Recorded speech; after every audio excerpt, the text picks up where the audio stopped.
अध्यक्ष महोदय, आजकल एसआई की परीक्षा में जो धांधली हुई है वो माननीय सदस्य बता देंगे कितने पकड़े गए उसमें अभी तक लोग। और आज मैं इस सदन में दावे के साथ कह सकता हूं कि उत्तर प्रदेश का एक भी नौजवान ये आरोप नहीं लगा सकता है कि आदरणीय योगी जी के नेतृत्व में भाजपा की सरकार ने पैसा देकर के नौकरी दी। भरोसा रखिए, एक एक को पकड़ करके अंदर करा जाएगा। 23 मई से यूपी की 18वीं विधानसभा का सत्र शुरू हुआ है। ये योगी सरकार के दूसरे कार्यकाल का पहला सत्र है।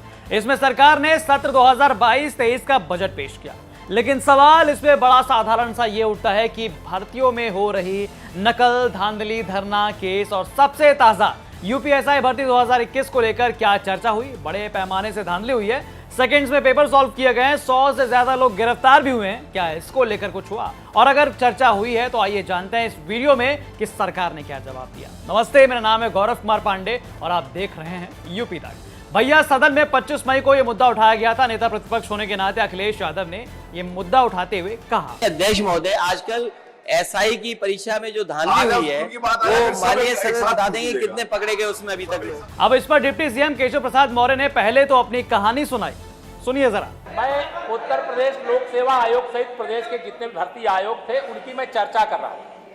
अभी माननीय नेता प्रतिपक्ष ये कहे कि आपके ऊपर कितने मुकदमे हैं, बता दीजिए। एक मुकदमा, आप मुख्यमंत्री थे और जो भर्तियों में भ्रष्टाचार हो रहा था उसके खिलाफ छात्रों का आंदोलन था। एक जनप्रतिनिधि के नाते उसमें मैं शामिल होने के लिए गया, और उसमें शामिल होने के लिए गया तो आपने मुझे मुखाभियुक्त बना दिया। क्यों बना दिया वो मैं आपका समझता हूं, क्योंकि मैं पिछड़े वर्ग से आता था।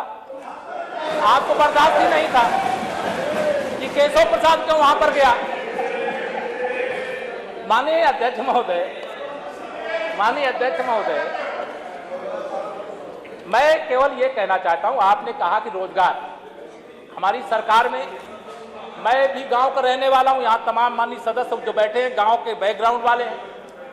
पिछली सरकार के समय बिना पूजा मतलब कुछ चढ़ाए किसी नौजवान को नौकरी नहीं मिलती थी। फिर केशव प्रसाद मौर्य ने नेता प्रतिपक्ष अखिलेश की सरकार पर हमला बोलते हुए बताया कि उनकी सरकार में भर्ती कैसे होती थी और कई बड़े बड़े दावे किए। और आज मैं इस सदन में दावे के साथ कह सकता हूं कि उत्तर प्रदेश का एक भी नौजवान ये आरोप नहीं लगा सकता है कि आदरणीय योगी जी के नेतृत्व में भाजपा की सरकार ने पैसा देकर के नौकरी दी। क्या?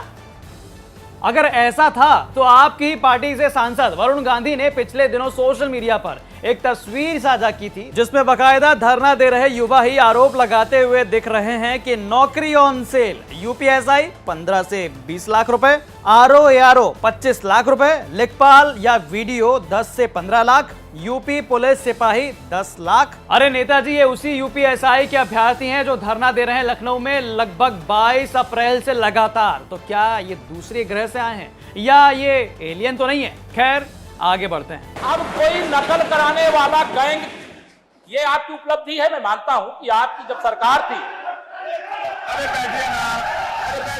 इसके बाद उन्होंने बताया कि अभी यूपीएसआई मामले में पुलिस कार्रवाई कर रही है, गिरफ्तारी लगातार जारी है। देखिए सर, ये जो आपकी उपलब्धि है आदरणीय नेता प्रतिपक्ष जी की, यह है कि आपके शासन काल में नकल माफियाओं का एक बहुत बड़ा गैंग तैयार हो गया था, और वह गैंग ये पेपर लीक कराने का काम और उसको बेचने का काम, उसको बहुत पकड़ लिया गया है। आने वाले समय में आप भरोसा रखिए, एक एक को पकड़ करके अंदर करा जाएगा, एक एक को पकड़ करके अंदर किया जाएगा। अब आप थोड़ा, अगर आपको संभव हो तो आप फीडबैक अपने ही लोगों से ले लीजिए, जो पकड़े जा रहे हैं वो लोग कौन है, उनका बैकग्राउंड क्या है, वो किस दल से रिश्ता नाता रखते हैं, तो आपको फिर ये सवाल आप नहीं करेंगे, अगली बार से नहीं उठाएंगे। अगर सदन उसके बाद बताइए, जरूर बताया जाएगा। वो तो एकदम पुलिस उसकी जांच करती है, अपराधी पकड़े जाते हैं, जेल भेजे जाते हैं। लेकिन हमारी सरकार का आदरणीय योगी जी के नेतृत्व में यह प्रयास है कि उत्तर प्रदेश का कोई नौजवान, गरीब का बेटा खेत बेच करके, जमीन बेच करके, कर्ज ले करके, जेवर बेच करके उसको नौकरी पाने की जरूरत ना पड़े, उसे भ्रष्टाचार मुक्त भर्तियां और उसको मेरिट के आधार पर अवसर मिले। तो कुल मिलाजुलाकर आरोप प्रत्यारोप चल रहा था। सरकार ने इस मांग को बिल्कुल दरकिनार कर दिया, जिसमें एग्जाम निरस्त करने की बात कही गई थी, जो पिछले 22 अप्रैल से लखनऊ के इको गार्डन में धरना दे रहे अभ्यर्थियों की और नेता प्रतिपक्ष अखिलेश यादव की मांग थी। अब आते हैं क्यों इस एग्जाम को निरस्त करने की मांग ज्यादा उठ रही है। दरअसल गिरफ्तारियों का दौर जारी है। इन गिरफ्तारियों की अलग अलग कहानी भी आपको पता है, हम पहले भी आपको बता चुके हैं। इस बीच इको गार्डन में बैठे अभ्यर्थियों ने बताया कि अब तक 150 लोगों की गिरफ्तारी हो चुकी है। ये वही लोग हैं जिनके सबूत अभ्यर्थियों ने भर्ती बोर्ड को दिया था। भर्ती बोर्ड पहले चीजों को एक्सेप्ट ही नहीं कर रहा था और जो 150 लोग लगभग पकड़े गए हैं वो वही लोग पकड़े गए हैं जिनके एविडेंस हमने खुद दिए हैं। जिनके नहीं दिए हैं उनको अभी तक पकड़ा ही नहीं गया है। तो आपको क्या लग रहा है अभी और लोग भी इसमें इन्वॉल्व हैं? 150 लोग पकड़े गए, उससे भी ज्यादा हो सकती है तादाद? उससे ज्यादा हो नहीं सकती है जितनी 9,534 सीटें हैं उससे कई गुना ज्यादा सीटें बिकी हुई हैं दलालों के माध्यम से और जो कुछ अधिकारी इसमें इन्वॉल्व हैं।